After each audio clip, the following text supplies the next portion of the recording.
And right hot off the press right now, as we were preparing for the show, the call between President Biden and President Xi. No, President Xi. Oh, sorry, not president. Why am I saying president? Chairman, dictator Xi. Yeah. Has just. We're not trying to be pedantic here. Yeah, has just been declassified, and people are reporting on it. So, what's the rundown?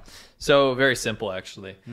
I don't know what we expected, but I feel like a lot of people thought that this emergency call to Xi Jinping was going to make China's ambitions more transparent. Well, at least that's the Biden administration, I should say, America in general, the West in general, wanted to know what China would, what the hell they're doing here. Yeah, what their side, right. What side they're on when it comes to the Russia-Ukraine invasion. It's a war. You got to pick a side, right? Like, especially if you're going to throw your support, nominal support behind something, which China's done behind Russia, or at least the Russian leadership. So we've seen a situation, both Winston and I, where China's been incredibly two-faced about this. And China has said, we support Russia, we support Putin, we support their regime, we support what they're doing, but we're also not going to say we support them. We're going to pretend like we're taking some weird nuanced approach. We're going to be the mediators of peace. And what we saw from this call was the Biden administration saying, there's going to be massive consequences if we find out that you are militarily helping Russia, because Russia did in fact reach out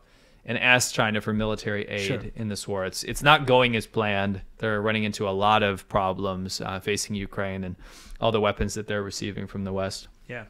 So they said, hey, China, we don't know what they specifically asked for. Could have been food, could have been clothes, could have been weapons, could have been whatever. But if the Biden administration was very clear, they said if you support Russia in this conflict, then you're screwed. Sanctions, it's going to be massive consequences, whatever. The response from Xi Jinping was not any more clear than we've been from the beginning. It's exactly the same. He basically said, oh, we want peace and we respect borders and stuff. That's all. Interestingly enough, he said, like, you know, we want to improve America and China relations, all that bullshit jargon you hear all the time. And the mediators of peace. We don't want this conflict. You know what they didn't do is they didn't condemn Russia. Correct. And they didn't say what Putin's doing is bad. That's the real takeaway here, is that Xi Jinping said nothing except he didn't condemn Putin. He didn't condemn the war, per se, from Russia's perspective. He didn't call it an invasion. He called it a conflict. And there was no conducive conclusion. So they did nothing. They didn't change their position. No. It is what it is. They still support Russia, and it's very obvious, because if you're not going to condemn the actions of Putin in Russia, that means you support them. Simple. And the real takeaway here is that because they didn't make that distinction or declaration, it really lays bare what their ambitions are here.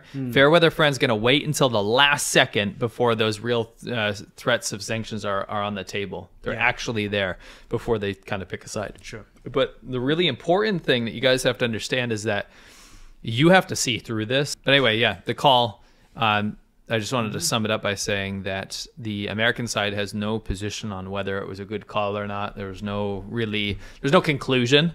Whereas the China side started reporting on it right when it happened, like right when the talk started. Chinese state media started running with it, and they said it's productive, it's been great, like blah, blah, blah. They're using this as some sort of soft power back home to say, like, look at how amazing Xi Jinping is, amazing look at diplomat. How strong we are, and our relationship with the US is totally fine and all that.